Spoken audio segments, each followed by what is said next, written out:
And I'm back. It's been a while. Hi guys, welcome back to my channel. I'm back. I don't know what else to say. It's been a long break.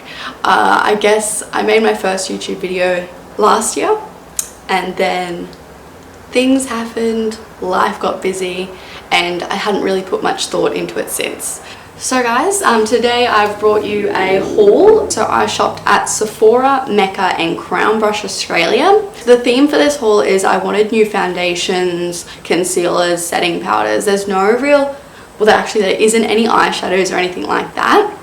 They're all products that have been highly raved about over the previous years and I've actually never tried. So I've picked up a fair few face items as well as my brushes from Crown Brush. They were having a 30% off sale over the Easter weekend and I really wanted to buy some new brushes for my kit as well as some for personal use, which I'll go into in the video. So if that interests you, please keep on watching. If we have Sephora, first of all, I wanted to get all my face products from Sephora. So first of all, I got this Laneige lip sleeping mask. Essentially, I've heard really good things about this and I've been wanting something that'll hydrate my lips a little bit more because in Australia we are going into your autumn, winter. Sleeping mask, sleeping care for all skin types. Ooh, it smells like really nice, really sweet. Kind of like a starburst, like a strawberry starburst. I don't know, but I'm excited to use that. Then I also got, now they didn't have any of my Marc Jacobs Remarkable foundation in stock, which I'm devastated about, so I can't wait for them to restock that. So I got the Huda Beauty Faux Filter Foundation and I got in the shade 150G Creme Brulee. It just comes in a pump. I asked one of my makeup artist friends what her recommendation is for a really full coverage foundation similar to the Marc Jacobs, and she said that was quite similar. Although she hadn't tried the Marc Jacobs, it's really full coverage, so I'm excited to try that. This is the Tarte Shape Tape, which I have a feeling may be way too light for me, but I got 16N Fair Light Neutral. It's been hyped up for a couple of years now, I guess. Now the next parcel I did get was from Mecca. As we go into winter, I have dry to normal skin as it is, so I really wanted hydrating, moisturizing products. So my base still looks glowy and that kind of thing. So that's kind of the theme for this haul. First off, I just got the Mecca Max, the Brow Guru Micromatic Pencil. Now I got that in the shade medium. The reason for that is I do like to draw my eyebrows on fairly dark compared to my eyes. A little bit more of a 90s style. Just that I find when I do my bold eye looks, I don't completely wash out my eyebrows and have all the attention focused directly on the lash line and things like that. I just find it evens it out a little bit more. I got this Sunlit Skin Bronzer in the shade Light. Now what drew me to this one is that it's a really beautiful light brown. It also has a reflect through it, but it doesn't look like it's going to be too shimmery on the skin, so it should just give like a really nice glow. So I went to a Mia Connor masterclass, would have been last year, end of last year, and she recommended the Laura Mercier translucent setting powder in Glow. So I decided to pick that up. I just got it in translucent. I just wanted to add like setting my face with a little bit more of a glowy powder. When she used it, it didn't give like a glitter coat to the skin. It created more of that lit from within effect, which I'm really excited to try that one as well. I also got the Morphe Continuous Setting Mist. Now, the reason why I chose to get this setting spray is because I really like an aerosol. When I do clients, I prefer an aerosol as I find it just locks everything down better. The finer the mist, you're not getting those splatters of setting spray, which can disturb your base and your eyeshadow and everything like that. So I prefer for just a really fine mist to set all of the work in place.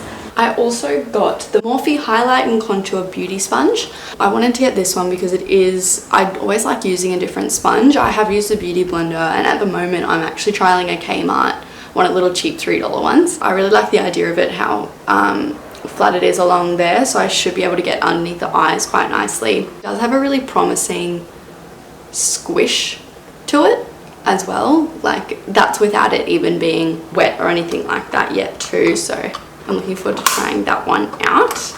So last of all, I wanted to buy some new makeup brushes for my kit. Crown Brush was having a 30% off over Easter sale, so I got the 15-piece Pro brush set. The reason why I got that set was I wanted to try the Crown makeup brush product, and the easiest way for me to try as many as I can in the cheapest way was to just buy the set, and the shipping came next day, which was absolutely fantastic. So within that set you get your Pro Duo Fiber Round Blender, the Pro Feather Powder Brush, the Pro Curved Contour Brush, your Pro Blending Fluffy Brush, Pro Oval Shader Brush, your Pro Precision Crease Brush, Pro Highlighter Contour Brush, Pro Pointed Powder Contour Brush, Pro Blended Brush, Pro Detail Powder and Contour Brush, your Pro Flat Contour Brush, the Jumbo Blending Crease, the Sculpting Crease Brush, the Detailed Concealer Brush, and the Detail Liner Brush.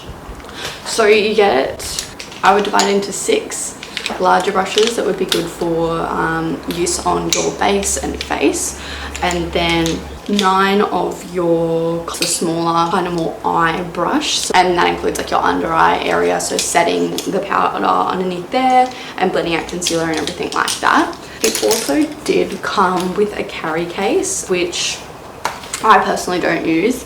However, it is quite good quality, easy to travel with. It's just like a fake leathery kind of feeling. On top of that, I did get just some individual brushes, just that I felt that the kit kind of lacked. So for my foundation, I prefer to use a flat kabuki style brush, the C452 flat bronzer brush.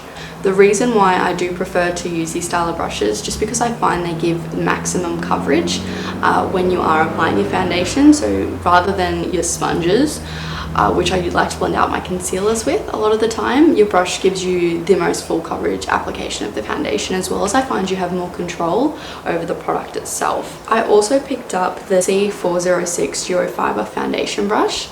Now this is just one of those duo fiber brushes. It's not very dense. What I like to use this for, it's applying primer to my clients. This brush allows me to really evenly distribute the product on the client, as well as it feels really nice on their skin. I also got just another blender brush. This one actually comes in the kit, but I also bought it as an individual. So this is in C11. So as you can see, it's just a really fine point. I like to have a fair amount of these, just when I'm finding if I'm doing a multicolored look or anything that kind of involves different undertones. So if I'm using a really cool shade of brown as well as a really warm shade of brown, so they don't mix and become muddy on the eye, I prefer to go in just with a clean brush, and that saves you also using like brush cleaner and having that more of a damp brush. So I like to pick up another one of them. I also got the C411 pointed crease brush. Now this one's just one of those bullet brushes. It does have some flexibility on the bristles though. The one I currently use, it's very dense, and it's not very forgiving when you're blending. So I picked up this one just for blending out the lower lash line, things like that. I also got the C408 chiseled shader. Now this one is quite dense. Again, it has a lot of flexibility. I wanted a thinner blending brush. I would probably use this only with powder though. I feel like because of the bristles, it wouldn't blend out the liquids as well as what it would be able to do with powder. I also got the C432, the flat definer.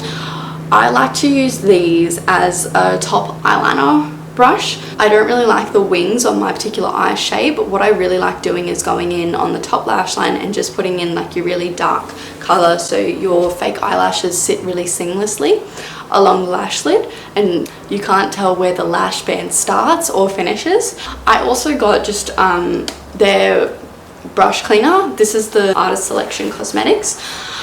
Brush cleaner with this pandemic is becoming extremely hard to come by. I think it's easier to find now, I guess, as makeup artists have been restricted from servicing in Australia, but I wanted to pick some of this up, give it a try. So it was $15 for the 250 milliliters, and with that 30% off it came down to $10.50. So I thought that if I didn't like it on clients, I can just use it for my personal use.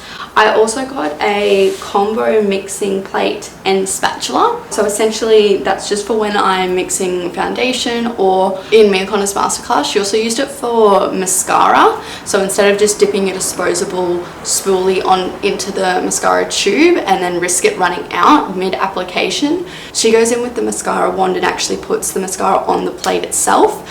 That way she can just dip back in as she needs to and there's no cross-contaminating or anything like that. And then I just wipe down my mixing plates and spatulas with my brush cleaner because it does have such a high alcohol content. Alrighty guys, so that is the end of my little mini makeup haul. Thank you so much for watching. Let me know what else you would like to see me film in the comments down below, as well as don't forget to subscribe, hit the little bell notification so you're notified as soon as I post. And it's been fantastic coming back on the platform. I'll see you guys soon.